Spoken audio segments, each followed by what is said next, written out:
What's up, guys? Completed the trifecta. I realized I was sitting here last night and I realized that I had in fact completed the trifecta, which is CRK, Hinderer, and Strider. That is the big three in the production knife world. Really mid-tech, honestly. All three of these are mid-techs, meaning they are kind of custom, semi-custom in a way. They are predominantly machine made with hand fitting involved, and one thing that really constitutes mid-tech is limited production. All three of these are limited production, with CRK being the most prolific. But they all are mid-techs, and they all are really production knives if you get right down to the nitty-gritty. All three are excellent knives, and I'm going to talk about them for a second. Gonna ramble about the camera just a little bit more. A couple people were saying that it's pointless to upload a super high quality video because YouTube is just going to compress it and ruin the quality. In other words, it's not smart to upload 1080p videos. I can see a difference even from 720 to 1080p. So I want you guys to try that. I mean, go from 480 to 720 and then 720 to 1080. Tell me if you can see a difference, because if you can't, I'll shoot in 720 instead of 1080. That'll make smaller file sizes, make it much easier for me to deal with. Anyway, yeah, the big three. You have your Sebenza, you have your SNG, and you have your XM18.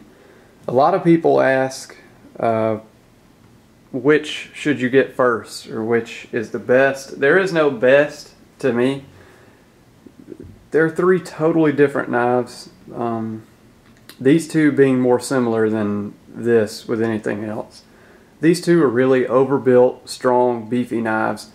But really, if you get down to it, they're kind of vastly different themselves. But this is totally different than anything sitting here. This is its own thing. Although a lot of people don't realize it, people consider this a gentleman's folder. A Sebenza, if you think about it, could possibly be stronger than both of these. If the pivot was a little bit bigger, I would say that this is stronger than both of these, because you have G10 and titanium on the Strider, you have G10 with a titanium liner, and then titanium on the other side. On this, you just have two thick slabs of titanium that are fit extremely well. So if you had a bigger pivot, I would really venture to say that this knife would be stronger than either the Strider or the Hinderer. Got the scratches there. Waiting on them to blend in. When you carry these and get them scratched enough, they start almost looking stonewashed. So I'm ready for that to happen. This one's got some dings on it. But yeah, the Strider, or the Sebenza, is no slouch when it comes to strength. This will handle anything you want to throw at it, short of prying a car door open or something crazy like that. These are extremely strong. All three of these are extremely strong, but the Sebenza doesn't get the credit that it's due. As far as which one you want to get first, I would honestly get the Strider first. And my reasoning behind that is that Striders are probably the most unrefined out of the three. Striders can be extremely well built. This one is really well built. I've never had a Strider that would swing freely if you took the pressure off the lock bar, yet still no play. Their new lockup is amazing. Strider is really improving everything about their knives. Their new lock geometry is great. Although there have been some problems with the new geometry, I can't really say where I got that info from, but there have been some problems with this new geometry. But maybe they dialed it in, because this one is absolutely rock solid. I was really elated to find how solid this thing was and how early the lockup is. It should not wear any appreciable amount for a good long while. Although I do want to carbonize this lock face.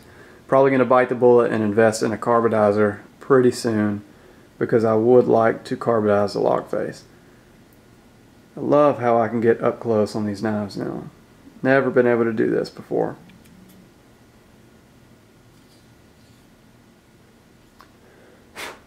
But yeah, I would say get the Strider first. It's just, I don't know, it's not really unrefined in its own right, but I think compared to the other two sitting here, it is just a tad bit unrefined.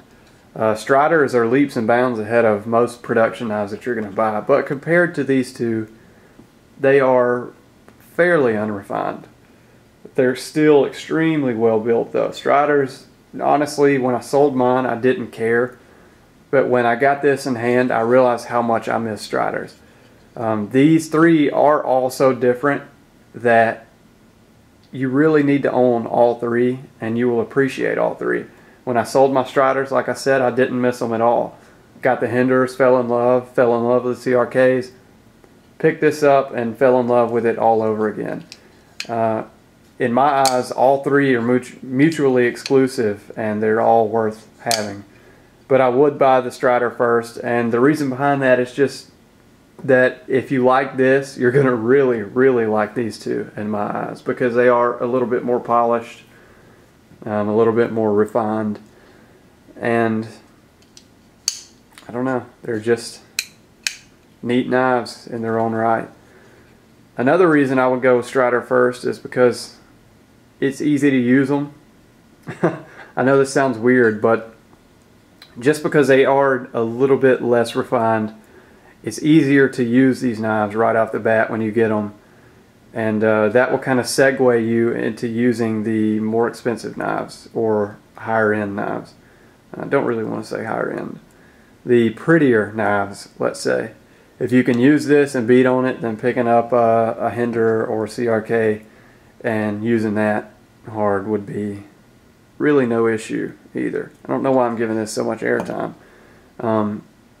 Hinderers kind of are similar to the Strider in that they're big and beefy and bulky, but this has the fit and finish and refinement of a CRK in my opinion. Maybe not quite as fit and finished, but the attention to detail and just smoothness of everything, it's all taken care of. You could tell that somebody thought of everything on this knife and has taken care of it, and it shows. I mean, it's one of the smoothest knives you could ever own. I mean, it's incredibly smooth. There is no wrist flick involved, even though it has 0 detent. There's no wrist flick involved in getting the blade out. I mean, it's just that smooth with no blade play and perfect lock geometry. They're just awesome.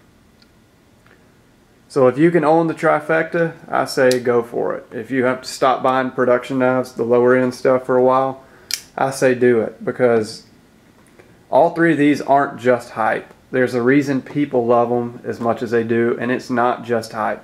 If it was just hype, then you would have a much larger group of people that are naysayers instead of fans.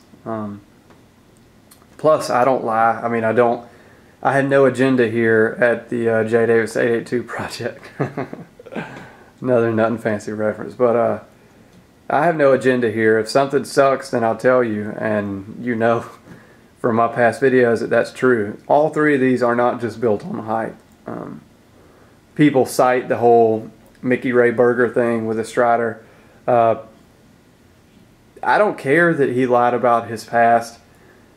I honestly could know nothing about the Strider people, and when I bought my first three, I did know nothing about the people at Strider, and I still love the knife. So people say that, oh, he built his company on a lie. He didn't build his company on a lie.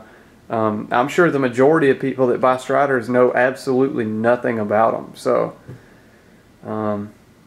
that's kind of a moot point for me. But anyway, there was no rhyme or reason to this video. I just wanted to show the Trifecta and talk about some knives for a minute.